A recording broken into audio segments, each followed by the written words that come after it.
I think each time I listen to a song, it relates to some part of my story.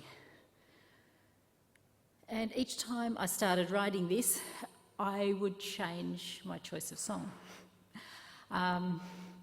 It's interesting to look back and see what songs I have listened to at certain parts of my journey, and it's a good indicator of how I'm actually dealing with life at the time. Lately, the songs that I've been listening to are about who I am and the need to listen to God. So, like pretty much everyone, the last few years have been ups and downs. It's never knowing what's happening. So I'll take you back to Christmas Eve in 2019. So our family celebrated Christmas in Perth with my son's girlfriend's family. They have a large extended family. It's a German, Hungarian background. So they really go all out on Christmas Eve. And they have a little nativity play for the kids. A great time. On Christmas Day, we headed off to England and then Scotland with no idea what was actually going to happen by the end of that holiday. David and Leah were actually going to study in Glasgow for a semester. And we decided it was a good idea to go for a holiday, spend a bit of time over there with them and help them to get settled in. The only thing that we really thought about was how we were going to do as much as we could in the little time that we had. It was difficult saying goodbye as we headed home, but we knew that 6 months later they would be back after finishing uni or finishing their semester at uni. And then hopefully they could do a bit of travel before they came home.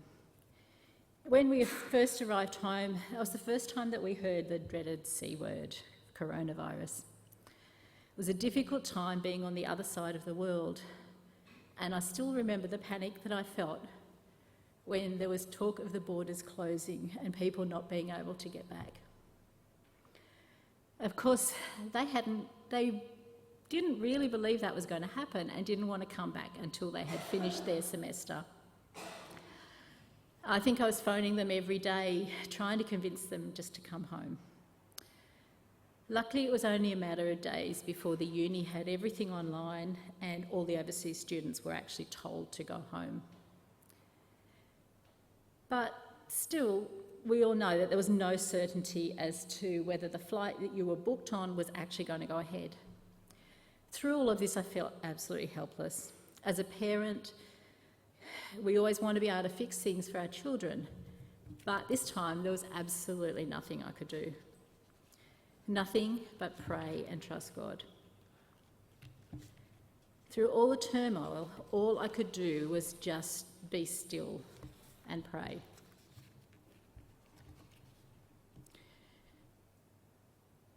But this was only the start of all the craziness. After only a short time back at school, we had our first lockdown. Most of the staff were able to work from home, but our team were actually told to go into work. Even though the work that we did we weren't actually able to do it because we worked directly with the children and they weren't there. This caused me more stress as there was only a handful of people there. And I'm a person who needs to be around people, to be connected. Even at school, I spent hours just sitting and praying that something would happen. I rediscovered phone calls and spent many hours on the phone, both to friends but also to people from church who I didn't really know that well. There seemed to be so many changes. There's online and face-to-face church, everyone at home most of the time, but everyone in our family were in their own rooms, either working or studying. We had to set up the house to enable my daughter to join her Zoom dance lessons from home. I had to work out how I was going to teach piano online because my students still wanted lessons. And the internet did not always cope the best.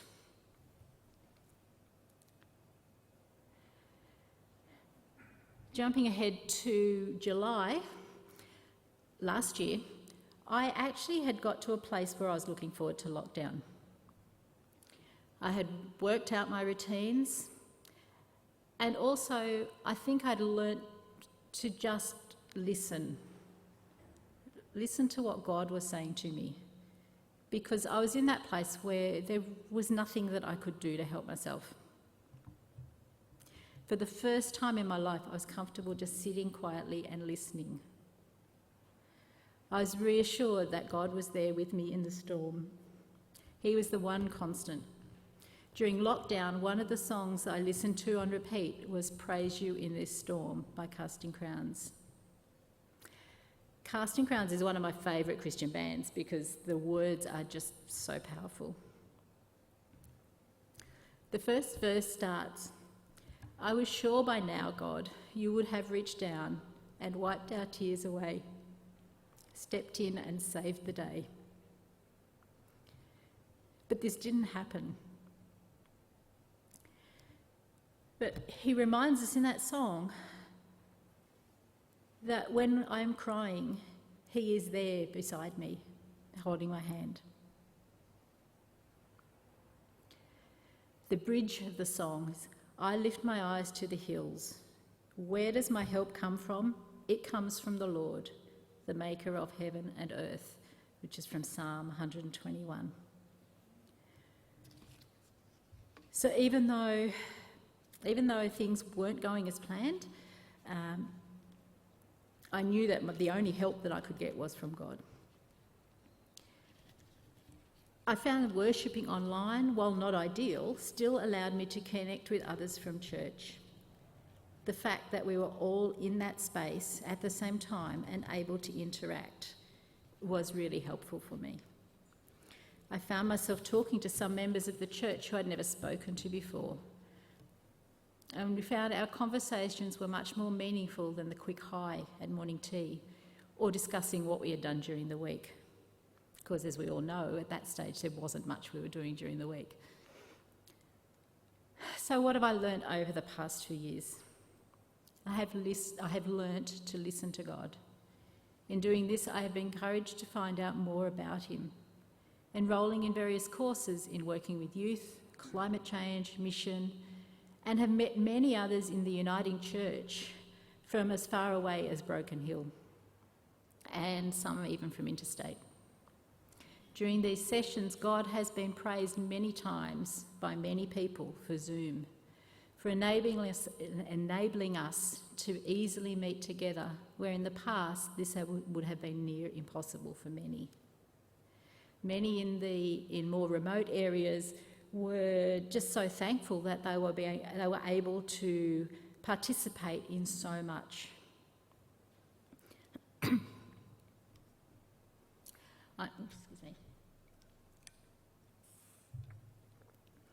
I have learnt that prayer time, in particular the Thursday night prayer group, has encouraged me to think and pray for others, especially here at North Rocks.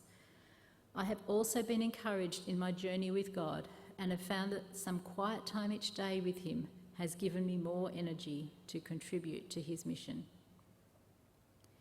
We are here for such a short time, but God loves us, and even though he has created all this for us, he cares for each and every one of us.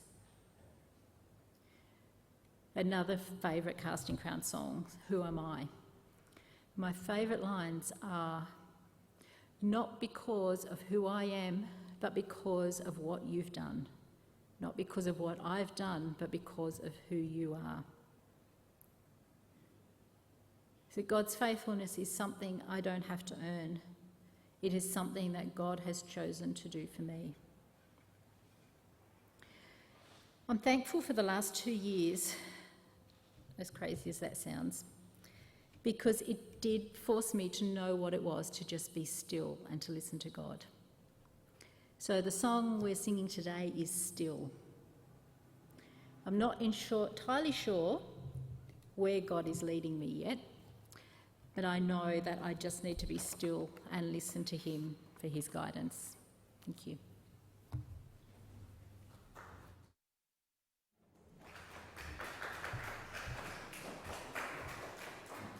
Thank you, Cathy. While we're listening to the song Still, we'll have our offering collected, and I'll ask Robin and Anne to assist, please.